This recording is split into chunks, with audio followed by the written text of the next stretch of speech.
Good afternoon. You're welcome to the Pundits of Flip TV. I'm Christian Chuko, and we're talking about topical issues that we have in Nigeria today. And with me, we have two honorable gentlemen. By my right is Ido Israel Aristotle. Ido Israel Aristotle. I have our congruent analyst, Mr. Matthew Oluko. Thank you. Yes, sir. We are talking about the APC presidential primary. Many had to keep up a vigil at night because many didn't sleep because of monitoring. I don't know if any of us did monitor the primary from the afternoon till the next morning, and we are seeing that there's a winner in sight, which is probably not some of the Nigerians' choice, which is Tinubu. Yes, the APC presidential primaries have left many in the cloud as to who will become the party's flag bearer. The national leader of the APC, Aspirant Ahmed Tinubu, is in the early lead amongst the contestants, though there has not been an official statement declaring any winner. I would look at the highlights. Let me start with Mr. Matthew. Mr. Matthew, Tinubu emerging as the flag bearer of the APC. What is the message he's going to send to the PDP? Before now, looking at the dynamics that shape Nigerian primary election. The dynamics that shape Nigerian primary election. As the dynamic. I don't know if you can help us. Now, the parameters that determines who win primary election in Nigeria include. You understand that one, Tinubu have that resources. He falls into that category. Yes, he has the resources to influence the voting pattern. Okay. Then looking at where he hails from, Yoruba race, nation, ethnicity is a major stakeholder in Nigerian politics.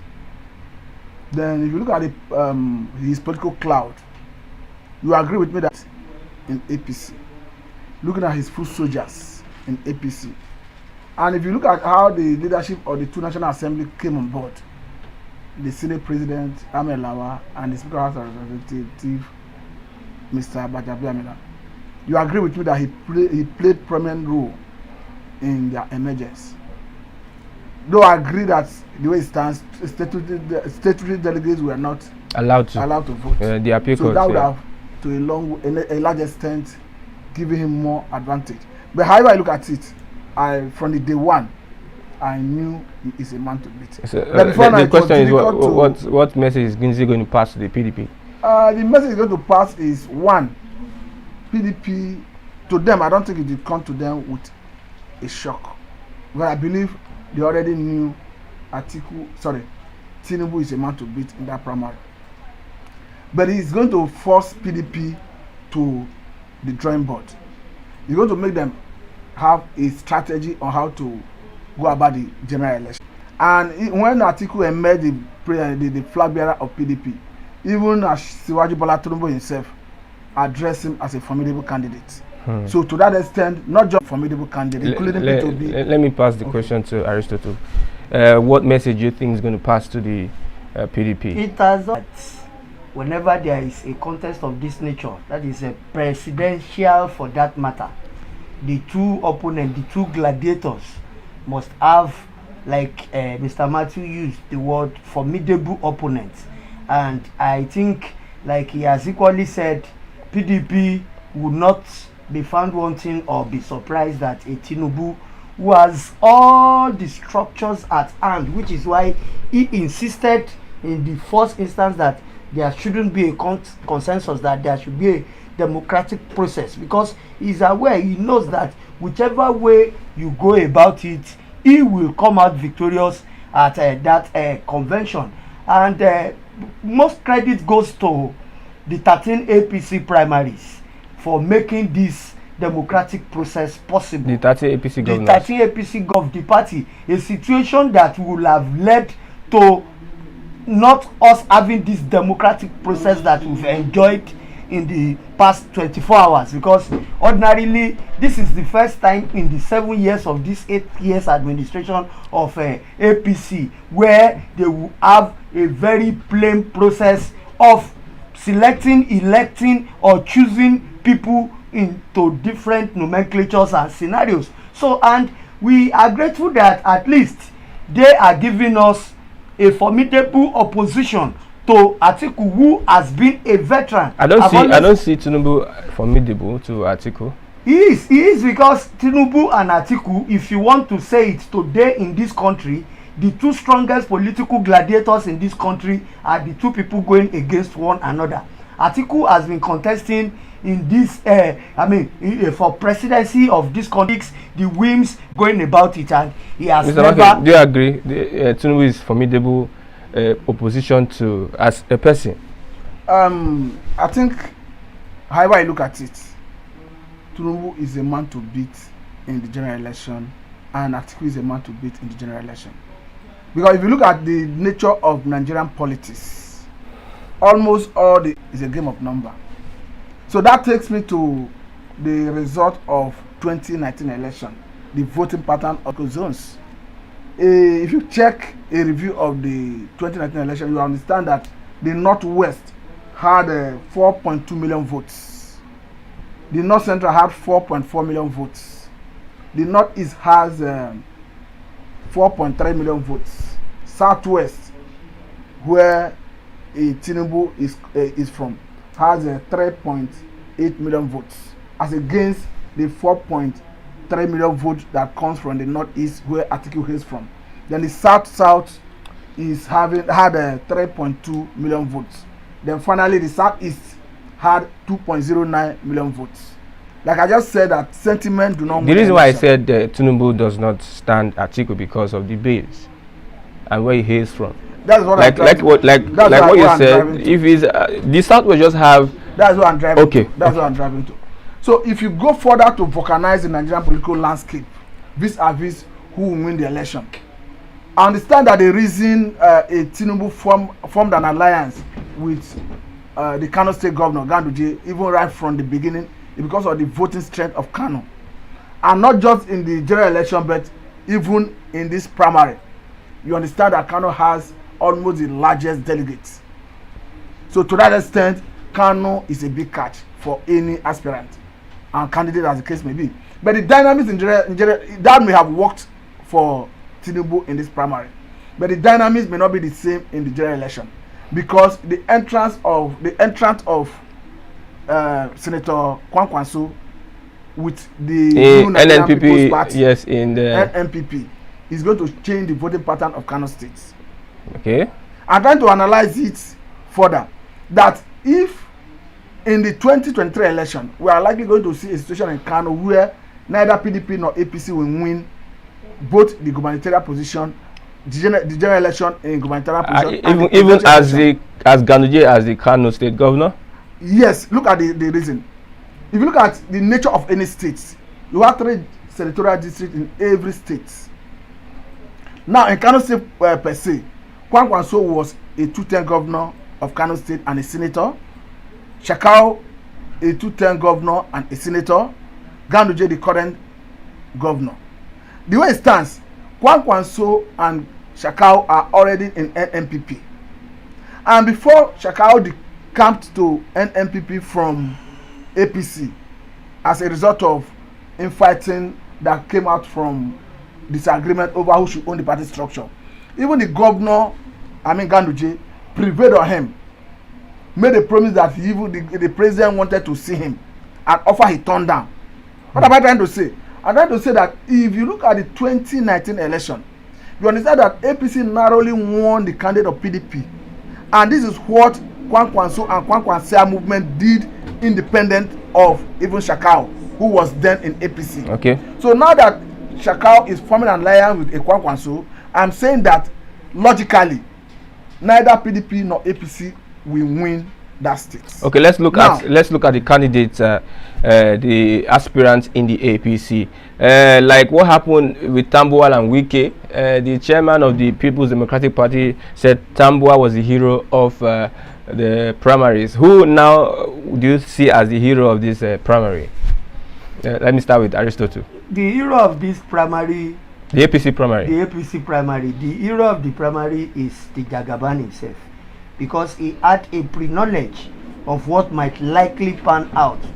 We have it on authority that though allegedly, supposedly, and I think it happened yesterday when aspirants stepped down for Tinubu. We had it prior to this that we're surprised. Some of them we're not surprised. I was surprised. We already have a notion that Jagaban bought forms for some of these aspirants, and a notion. Yes, there's not confirmed. But this is a country.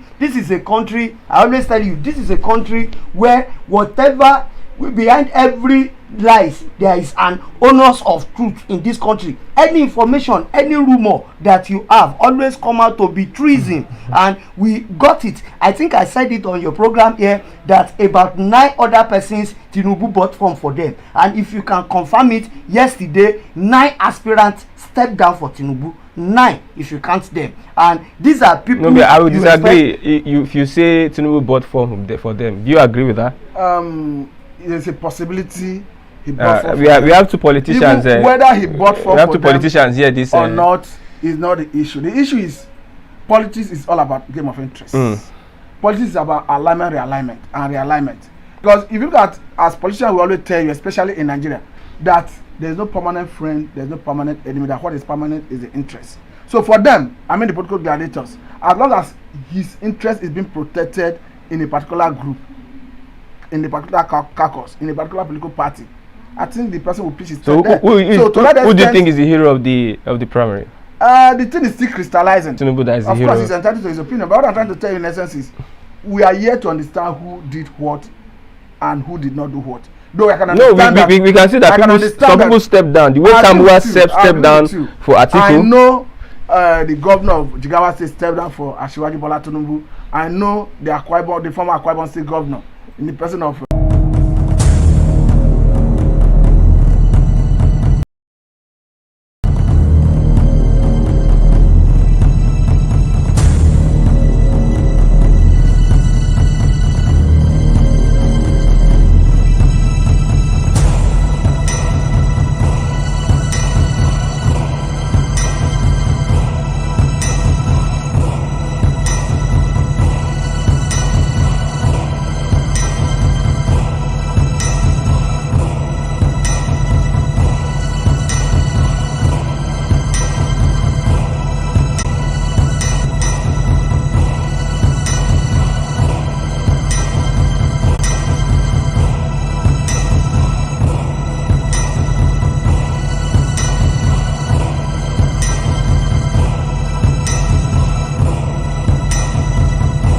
Come back on that short break. We are talking about who is the hero of the APC primaries. As we can see, 20 ballot boxes have been counted, and Tinubu is still on the lead. And we are looking at the delegates now. Aristotle said Tinubu is the hero of the convention.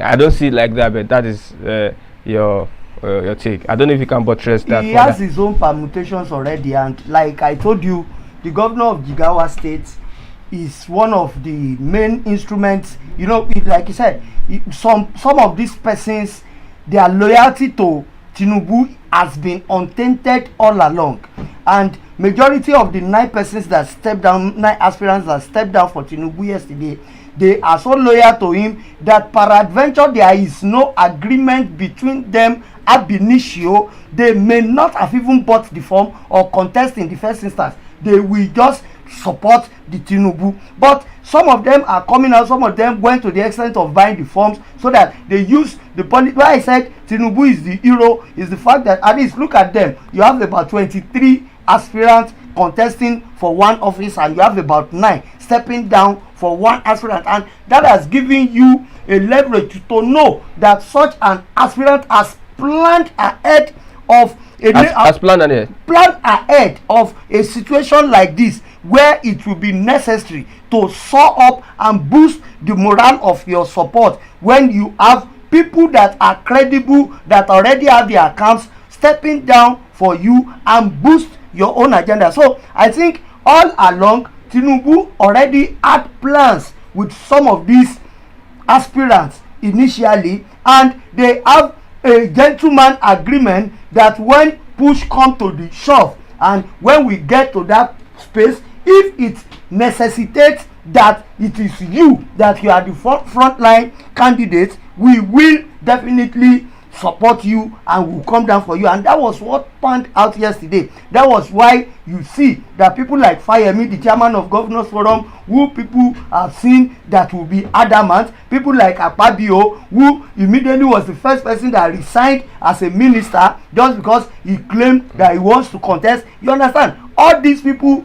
already, they have, you cannot tell me that it was only when they got to that convention ground that somebody now called them and say come and step down for Tinubu. So I'm saying there will have been a gentle, don't forget that this is an intra-party thing, not that you are contesting against an external party. And don't forget that in life, in politics, like he rightly said, all you have is permanent interest. As long as your interest is protected, we all know that 23 persons cannot be the flag bearer of a political party, and we all know that these 23 persons belong to the same party. So Horsetrading, whims and caprices, political permutation are what worked out for Tinubu. And that was why even at that venue yesterday, you can see that he asked even the crowd, because apart from the delegates, we can see that so many other persons entered, and the ovation, apart from when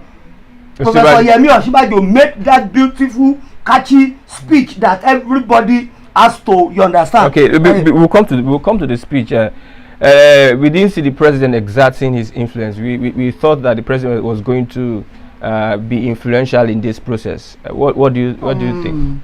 It's very difficult to actually say whether Mr. President exerted his influence or not, because there are so many ways of exerting what influence without coming to the public domain. It's possible Mr. President would have given a standing order to the party leaders from the north on the way to go, because if you understand the voting pattern in Nigerian political system, it's unfortunate that we are not yet practicing democracy. We are practicing. Are we not practicing? To be quite honest with you, the two major leading political parties, the ruling Progressive Congress and the opposition People's Democratic Party, what you see in terms of primary is riddled with intimidation, riddled with decision by leaders, not the delegate per se. I'll give you an instance. I am talking from experience. What the politicians do is, the delegates were supposed to vie for those positions to be elected as party delegates. I can understand in PDP it was 1 per local government, and in APC 2 per local government.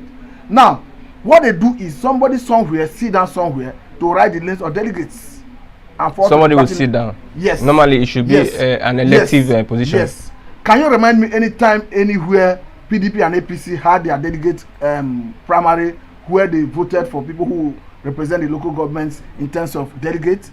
Of course, you cannot recall. So what they do is somebody sits somewhere to write the list, and when it comes to election proper, the leader will tell the state delegates where they are voting. That is why you see in that convention, you see party delegate for a particular local government, particular state wearing the same attire, because somebody mobilized them. Somebody would have even paid for their hotel bills. Someone would have paid for the hotel. Of course, that's what they do. Somebody pay for their hotel bills, come them somewhere, take them to the convention ground, tell them where to vote. That notwithstanding, they would have given them whatever inducement they want to give them. But what I'm trying to say is, they do not vote based on their individual conviction. Rather, they vote based on what the leaders direct them to do. Are you saying that the president might have inserted? Yes, that's what I'm saying. The president might, because if the president come out openly to make his preferred candidate known, the president have not hid his intention that he have a preferred candidate from the. And would that preferred candidate be Asiwaju? I may not know. I don't have the classified information. But what I'm saying in essence is, he have said that he had a preferred candidate, and he have said the other time that they should allow their interest to converge. And when the state governors from the northern part of the country came together with unison, it tells you that they were listening to Mr. President, that their interest is already converging. So to that extent, it's very difficult to say that Mr. President did not play any pivotal role. Okay. Before we go to the speech of the aspirants, I want you to comment if you're watching, like and comment. Let's get your opinion on what we are discussing today. Horsetrading at the APC primaries and the counting of votes as it continues. Like I said, 20 ballot boxes have been counted and Tinubu is in the lead. I want to ask Mr. Israel, the process, is it so far democratic? It is. it is, at least from all indications from what we've monitored since yesterday, and which is why, like I said the other time, that it is not everything that we must not just be commenting on everything that is bad about the country. We should equally appreciate what is good about the country. And for the first time, like I equally said, this is the first time we are having a transparent democratic process from the ruling party with vote buying. You see, you are always talking about vote buying when, like Mr. Peter has rightly said, Mr. Matthew, election in Nigeria is already decided by some people who capriciously selected the so-called delegates. So that is already not, there is sentiment attached to it. It is not democratic. Yes, those people. You said democratic. Those people. It is democratic because they voted. It is democratic because there was a box. It is democratic because all of them lined up. It is democratic because all of them transparently put their vote in the basket that has just been counted, that is being counted. But if you are talking about Horsetrading, if you are talking about vote buying, if you are talking about working behind the background, like Mr. Matthew has rightly said, that there will be directives. All these states, it is impossible for you to see that, okay, let's say Ekiti has 64 delegates. You cannot see Ekiti people voting and you now hear that 20 people voted for one candidate, 15 voted for the other candidate, 12 voted for the third candidate. What you normally see, like he rightly said, about 15 of those states came in Tinubu's attire. 15 of the states. About 15 of the states, when they were entering yesterday after the accreditation, some came with the caps, only the caps, some came with the Ankara, some came in different things that will emblazon and let you know that already these people have decided on where they want to go. And that's why when you even see the ovation, that's why early this morning, as early as 3-4 a.m. when people are waking up to their normal daily activities, already some people are already going on air, though not verified, that because it's in the lead and because they can see it and because they know that, okay, if you have 36 states and approximately you already have about 20 going in one direction, what you will know, what you can say is that probably the candidate they are voting for convinced them with inducement or convinced them the other way around through the godfathers who might have directed them. You are going against what he said. I am not going against what he said. It's undemocratic. He did not say it's undemocratic. No, it's undemocratic because, you see, by our standard, a democratic process, the willingness to vote, the choice of candidates should come from your personal decision. But the situation here, I'm talking out of experience. I'm not just saying I'm playing partisan politics. They are playing partisan politics. Yes, of course. So in the last election that happened before I left politics per se, I was in the state convention. I voted.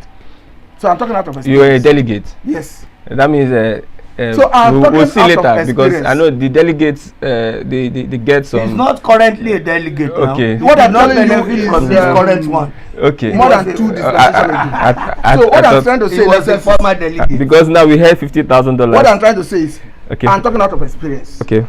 What you see happen at the convention ground have been stage managed.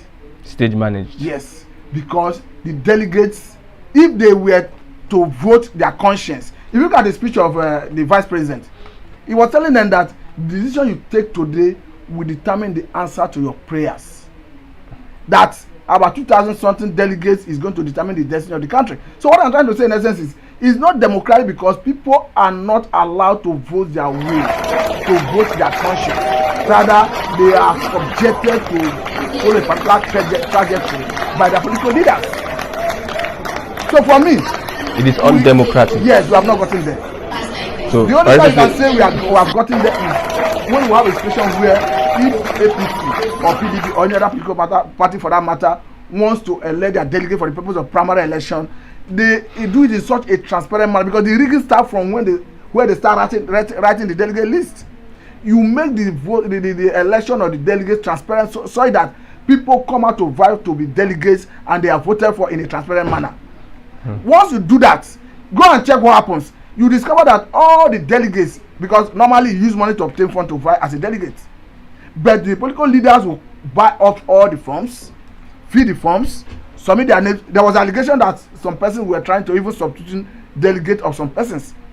So what we are having in Nigeria is not yet democracy.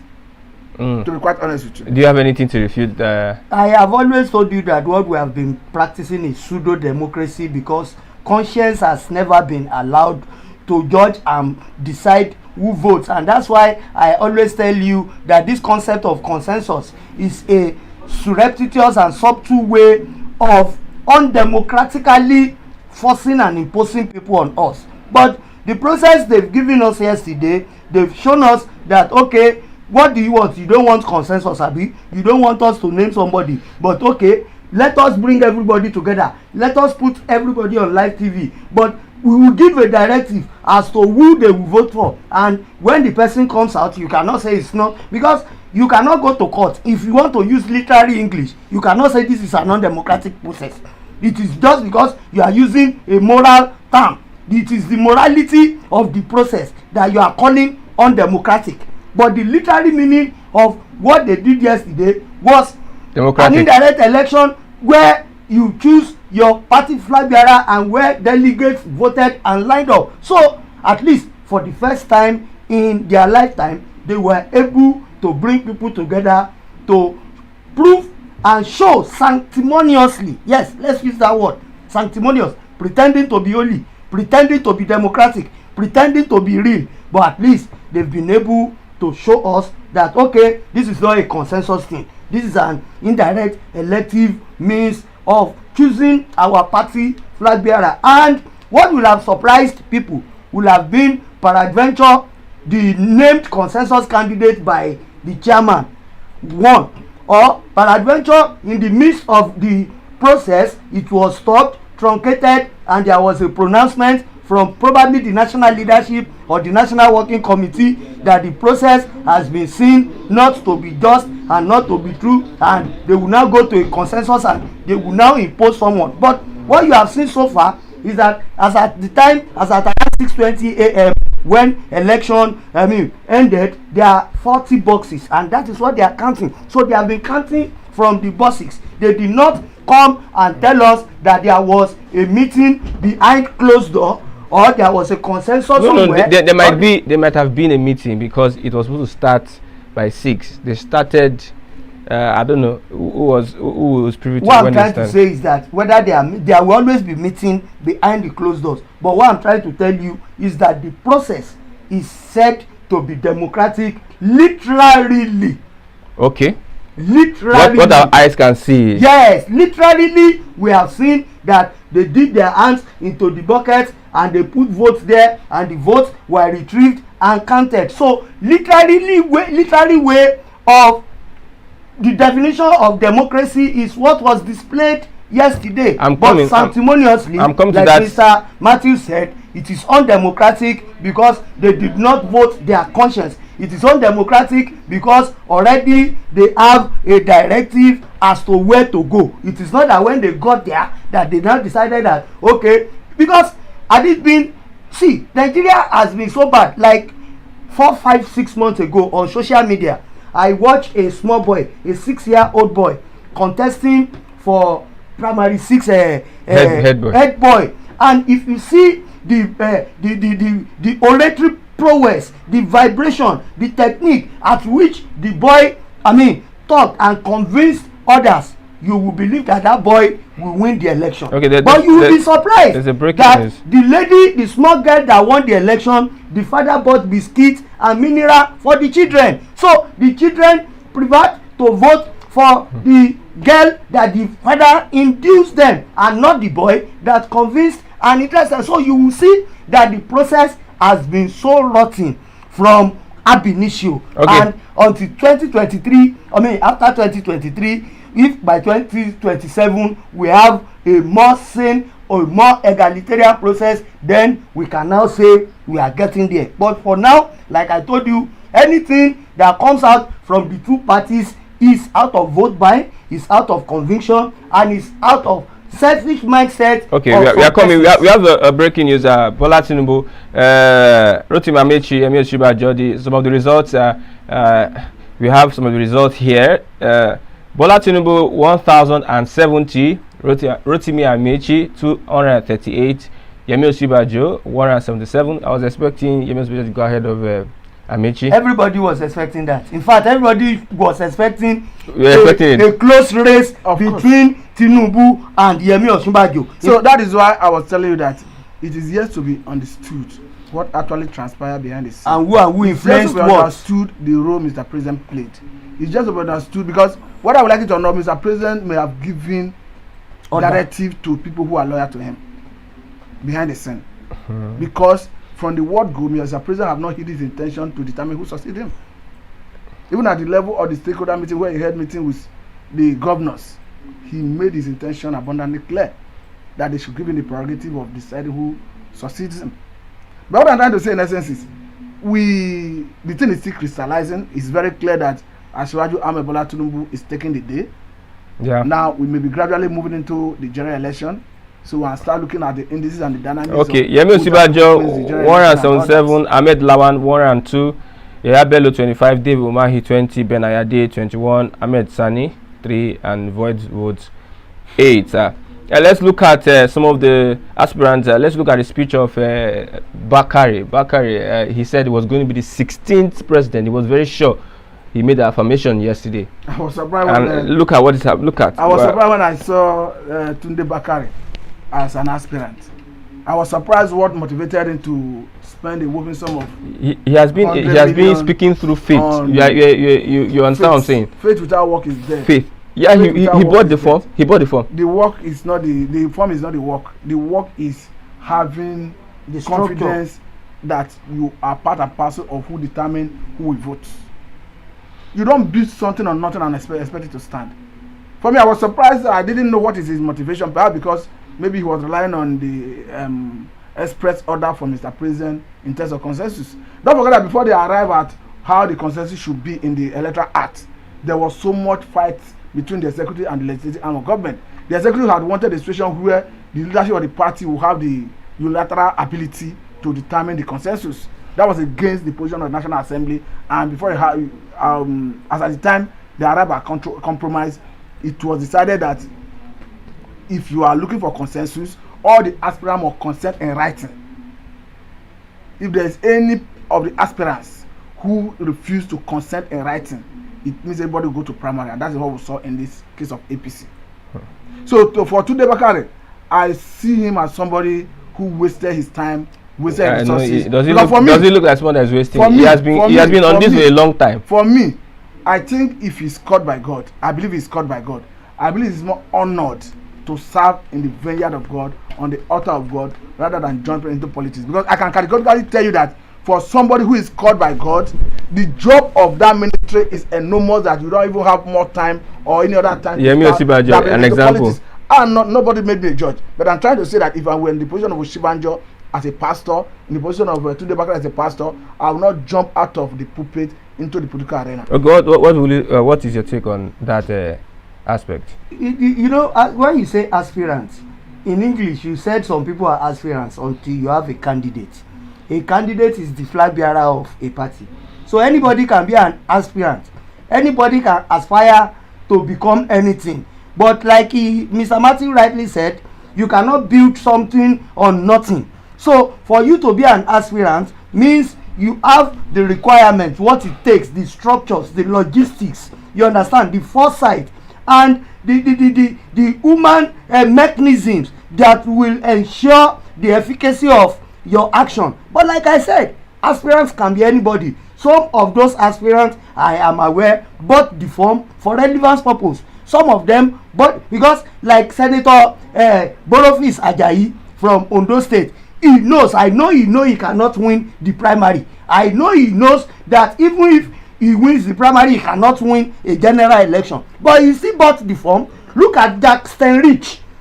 Jackson Rich is just a Nigerian billionaire that nobody knows, but he wants to enter into the political climate so that at least he will be politically relevant, and he bought the form. Look at Banky W.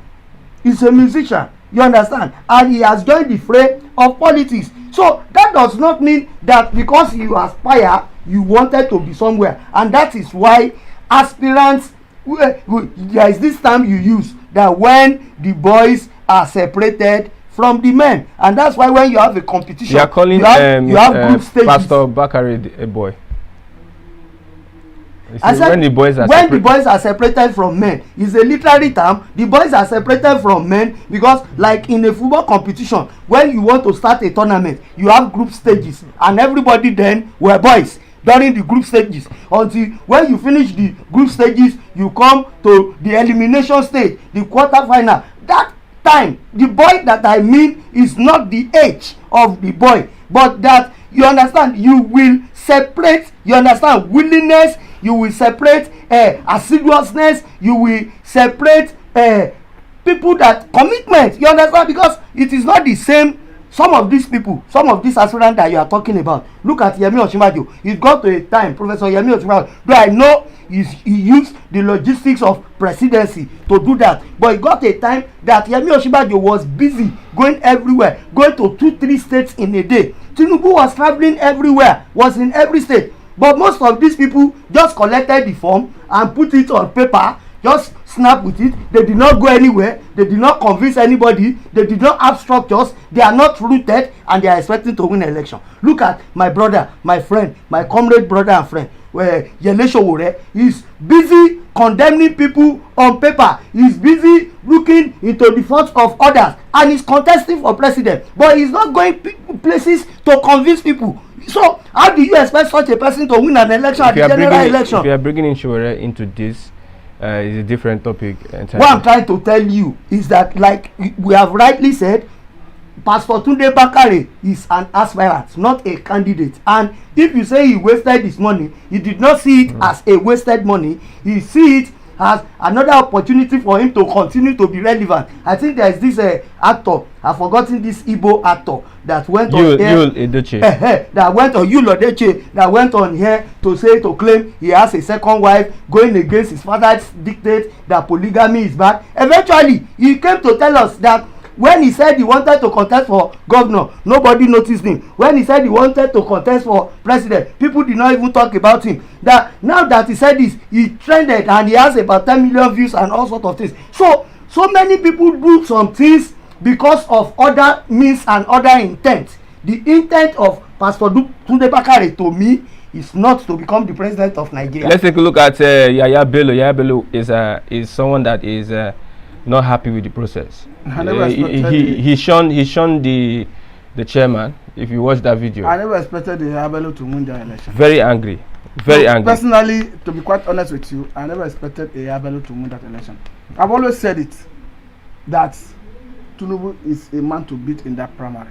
But at the point, it became clear that Osinbajo was gaining preeminence, perhaps because of perceived idea that Mr. President may back him, and the way the party leadership was making it look as if the president wanted to unilaterally take a decision. And again, it got to a point where it almost crystallized into the party leadership announcing a particular aspirant. I mean Ahmed Lawal, the Senate president. But if you look at aspirant by aspirant, to be quite honest with you, I didn't see Yaya Bello having the political clout to win a primary of that magnitude. Because this is somebody who came with Abiola's daughter support as in his car. And looking at who is he in the political party. You can't say who is Abiola's daughter. Abiola's daughter is look at what I'm saying. Okay. Who is he in that political system? Because don't forget that I've tried to chronicle what a Tinubu is in APC. Now, if you look at Yaya Bello, look at how he came into relevance. A leading governorship candidate of his party died before the result was the winner was pronounced. Because he was a runner-up in the primary or the election that produced the leading candidate, they decided to look for a replacement, and the lot fell on him. So within that short space of time, I can understand that he is in the good book of the wife of Mr. President. But that is not sufficient to say he have that political clout to win a convention of this magnitude. Because look at, if you are a good follower of Nigerian polity, You understand that right from the beginning, when they were trying to amend the electoral acts, you at any point where a Tinubu feel that his interest is being threatened, you will see him trying to come to argue or maybe to join forces with opposition against the people who are trying to make the law. And we saw the position of the presidency, we saw the position of a Tinubu all along. So for me, I never saw Bello as a serious contender. Like he may have just wanted to buy the form and make himself an alternative, because he has seen the principle of alternative, the power of alternative, when he emerged the governor from the rear as a runner-up. So for me, I never saw him as a serious contender. Lastly, let's talk about the Southeast. What Juba said is Ogbonna Ono. Some of the aspirants said it is an injustice not to zone this to the Southeast in the APC. I'll start with you. Yeah, they can only say that after they've lost. Nwajuba was a minister under Buhari, and I think Ogbonna Ono too was a minister, and they bought the form. But they played themselves out, because even the region they came from is not assertive as to getting that office. I told you, I said you cannot be working in NNPC and be expecting salary at Coca-Cola. You want Biafra and you want to be president of Nigeria. It is not possible. And if you look at the Southeast people, I think they are not coercive enough. They are not all of them. There was no agreement on them. They did not. You have people like Ike Ekweremadu. You have people like Ayim Pius Ayim. You understand? You have prominent Igbo men. Even you have the Peter Obi that shied out and ran out. I mean, shied out. Yeah, now he ran from. You can't call that. That's not shy. That's not shying out. He ran away from PDP, left for a smaller party, a mushroom party that cannot defeat PDP. So meaning he has already considered psychologically. He has already. Anybody that cannot compete favorably with any aspirant in APC or PDP is not worth of anything, because I don't see a third force currently in this country. The Kwakwaso of this world, the NNPP that we are talking about, is not strong enough to give these two parties a run for their money, because logistically, structurally, when it comes to general election, they will outmuzzle all these mushroom parties. So most of this, one of the main reasons in the last election 2019, there was supposed to be a consensus for a third force, where you are thinking of all this Osinbajo, Showore, this woman that wanted to contest that time, Okonjo-Iweala. Peradventure that time they were able to come together as a united front and present one of them, you understand, and give all the other structures they have in support of that person. Maybe we'll be thinking of a third force. So what we are trying to say, and like are you saying that there's no injustice against the Southeast and the APC? The APC people themselves played themselves out, because the Southeast people, in fact, Southeast is not an APC, it's not an APC region. It is of recent that you have the incursion of APC into the Southeast, and they are not that rooted, apart from Okorocha and the Opus Odima founding members of the APC, Ogbonna Ono and the Opus Odima Vetin, where somebody that came forth was made first. You understand? Triply effect. What you know is that APC does not have a stronghold in the Southeast, and Southeasterners cannot claim to have been betrayed by APC, because what is the total amount of vote did they give Buhari in 2015 and 2019? They did not support, they did not believe in him. It was later, in fact, those ones among them that crossed to APC were seen to be renegades, so they cannot be claiming foul when they know that the process they are in, they have not contributed immensely to warrant what it is. Just like data, it is what you give. If you buy 500 units, when your 500 units is exhausted, you don't have data any longer. So the Southeast people were not prepared for presidency, so they cannot be crying foul. APC did not give them tickets. Let me get your view, Mr. Matthew. To be quite honest with you, there's no relevant section of the country that talks about zoning and who should produce the presidency for 2023. But beyond that, if you look at the basis for which the southern part of the country clamor for ceding of power to the south after 7.5 years of Mr. President Muhammadu Buhari, it was on the basis of fairness, equity, and justice. It's believed that there is a tacit agreement, unwritten agreement between the North and the South that if the South rules for 8 years, it is normal that it should return to the North. And if the North rules for 8 years, it is normal that it should return to the South. Then if you look at it on that basis, and you look at it on the basis that even APC political gladiators were always harping on, it is the turn of the South. And the turn of the South was based on that Buhari have ruled or is going to complete his 8th tenure by May 2023. On that basis, if you come to the South, since it makes logical sense to say since the North have ruled for 8 years, it should come to the South. It should equally make logical sense to say when it comes to the South, let it go to the Southeast. Because if you look at the South per se, since this national democracy, the Southwest under Obasanjo have ruled for 8 years, the South have ruled for 6 years under Jonathan, and the Southeast have not ruled. That notwithstanding, there is no law that says it must go to any political zone. But morally speaking, if that morality extends to the North, conceding power to the South, within the South, that morality should have extended to conceding to the Southeast. That notwithstanding, you cannot be finding anybody wanting to flout any part of the Constitution because they felt they were betrayed by their Southwest brothers. It's a feeling, and perhaps the that's why you see the kind of consequence. The kind of Ojuzakalu supporting Lawan. I say it's a feeling. Perhaps the feeling will come with, yes, perhaps the feeling will come with consequence, and the consequence is yet to be seen. I don't know how they will hope to manage the situation, because you see, after this primary now, both the PDP and APC will go back to the drawing board. Like I've said before now, there is an indication and speculation that even a Tinubu may be going with the Kano State Governor Ganduje as a running mate.